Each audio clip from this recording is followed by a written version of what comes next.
Assalamualaikum, hai apa kabar Anda semua? Bersama saya Nazir bin Abdullah. Pada perkongsian kali ini saya akan kongsikan kepada Anda beberapa tips untuk kita membuat bonsai dengan menggunakan pokok bunga kertas ataupun pokok bunga bougainville. Baiklah teman-teman ya, sekiranya Anda ingin mengetahui apakah tips yang saya akan kongsikan kepada Anda dalam perkongsian saya berikut ini, pastikan Anda terus mengikuti perkongsian saya ini hingga selesai. Oke, jom kita teruskan.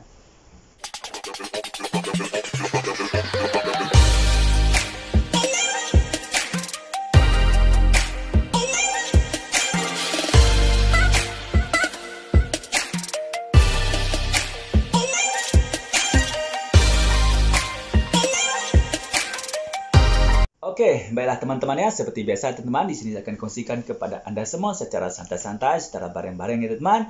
Dimana kalau teman-teman itu ada masih lagi nak minum kopi, silakan minum kopi ya. Nak isap rokok, silakan isap rokok. Tapi jangan terlalu kuat merokok, utamakan kesihatan. Oke, nanti kalau teman-teman sakit, siapa yang untuk menguruskan bonsai? Oke, baiklah teman-teman ya.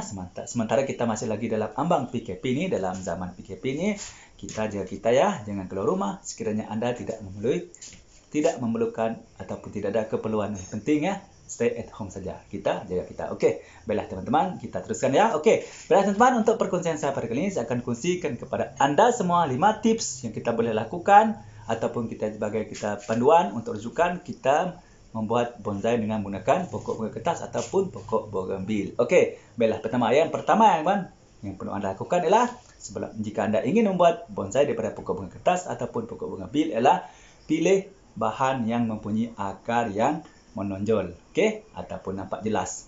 Itu yang pertama. Yang kedua, pilih batang bahagian pokok bunga kertas tu yang sudah sedia besar pada bahagian bawah pangkal dan mengecil pada bahagian atas. Itu tip yang kedua. Dan tips yang ketiga ialah pilih bahan bonsai yang mempunyai kesan tua pada batang, terutamanya pada bahagian batang teman-teman.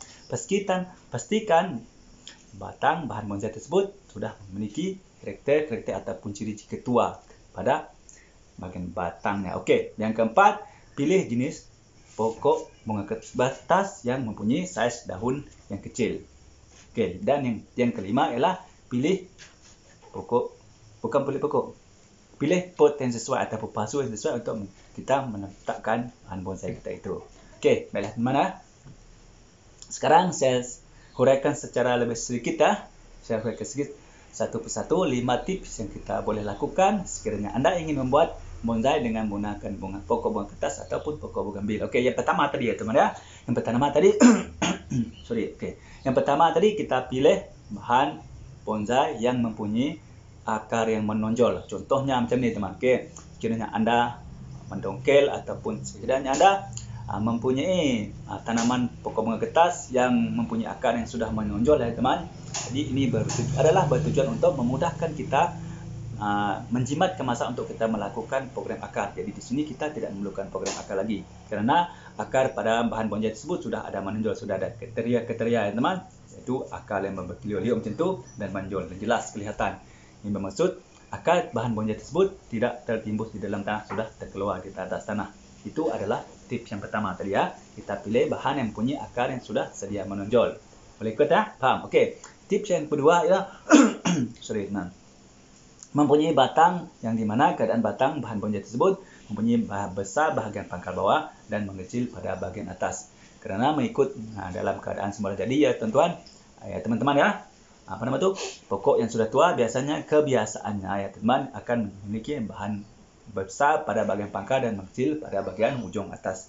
Itu adalah salah satu ciri kepada pokok yang kita akan ataupun boleh kita jadikan sebagai bahan bonsai kita. Jadi kita tengoklah, kita carilah pokok-pokok yang teman-teman, pokok yang mempunyai ciri-ciri yang seperti itu, yang punya ciri bahagian pangkalnya besar dan mengecil-mengecil sampai ke bahagian pucuknya. Okey, itu adalah tip yang kedua.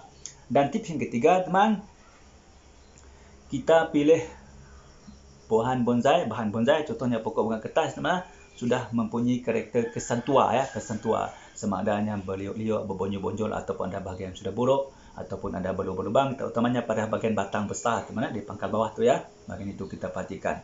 Kalau di situ kita mendapati bahan bonsai tersebut sudah mempunyai kesan tua macam tu ya teman, ada bonjol-bonjol, ada liuk-liuk, lekuk-lekuk, ataupun ada lubang ataupun ada sebagainya buruk, itu adalah merupakan salah satu ciri bahan bonsai yang sangat sesuai untuk kita jadikan sebagai bahan bonsai. Okey, itu yang ketiga. Lepas tu yang keempat teman-teman, pilih jenis pokok bunga kertas. Sebab pokok bunga kertas ni teman mempunyai dua jenis ya. Ada yang jenis daun lebar ataupun besar ya, dan juga bunga yang besar. Kita pilih jenis yang mempunyai daun yang kecil, agak kecil saiznya, dan juga bunga jenis kecil. Contohnya pokok bunga kertas Singapura. Itu sangat sesuai teman. Itu adalah jenis bunga kertas yang sangat sesuai untuk kita jadikan sebagai bahan bonsai. Dan pun lagi pun ya teman-teman, pokok bunga kertas Singapura ni mempunyai daun yang agak unik ya, di mana daunnya hijau muda di bahagian dalam dan terdapat warna putih di bahagian luarnya. Itu adalah ciri-ciri yang terbaik. Dan pokok bunga kertas Singapura ni juga teman-teman merupakan salah satu jenis bunga kertas yang mempunyai dahan dan ranting yang banyak ya. Ini juga merupakan satu kriteria ataupun sifat yang paling baik untuk kita jadikan sebagai bahan bonsai gitu. Dan yang kelima adalah pilih pot ataupun pasu ya, dengan sesuai. Memilih pot ataupun pasu ini bermakna teman-teman ya, kita memilih saiz dan juga bentuk pot itu. Contohnya jika kita ingin membuat bonsai yang saiz besar, jadi kita guna pot yang agak besar. Sekiranya kita ingin membuat bonsai besar mini, jadi kita menggunakan pot yang agak kecil sedikit. Dan sekiranya kita membuat bonsai itu dengan gaya lurus menegak, ini bermakna kita menggunakan pot yang agak lebar dan berdatar dan segi empat macam tu. Okey, sekiranya kita ingin membuat bonsai di pokok bunga kertas dengan gaya meliuk-liuk macam tu ya, jadi kita perlu menggunakan pot yang bulat atau menegak dalam segi macam tu. Okey, itu adalah antara ciri-ciri yang kita perlu lakukan apabila kita ingin membuat bonsai dengan menggunakan pokok bunga kertas. Macam mana teman-teman? Faham tak? Boleh ikut tak? Okey, boleh ikut ya? Saya ulang sekali lagi ya, ulang secara ringkas. Okey, yang pertama tadi 5 tips untuk kita membuat bonsai dengan menggunakan pokok bunga kertas ataupun pokok bougainville. Okey, yang pertama tadi teman-teman ya, pilih bahan yang mempunyai akar yang sudah sedia menonjol. Ini maknanya ya, kita carilah bahan-bahan pokok bunga kertas ni yang sudah akarnya sudah keluar di atas tanah ya, sudah menonjol. Ini adalah bertujuan untuk memudahkan menjimatkan masa kita memprogram akar. Sebab akar sudah sedia menonjolkan, jadi menjimatkan masa. Okey, yang kedua tadi mempunyai batang bahagian bawah agak besar dan makin mengecil pada bahagian atas.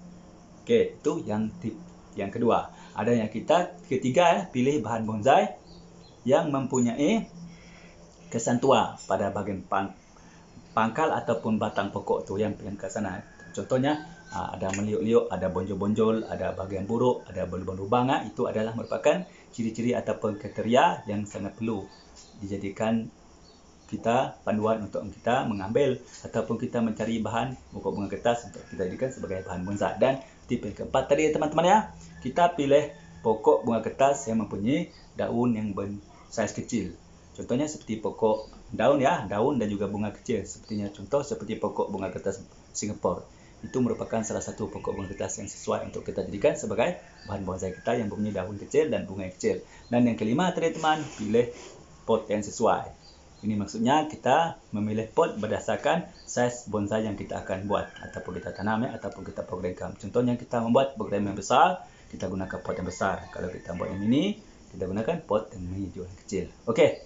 Jangan lupa ikut tak? Okey, baiklah teman-teman ya.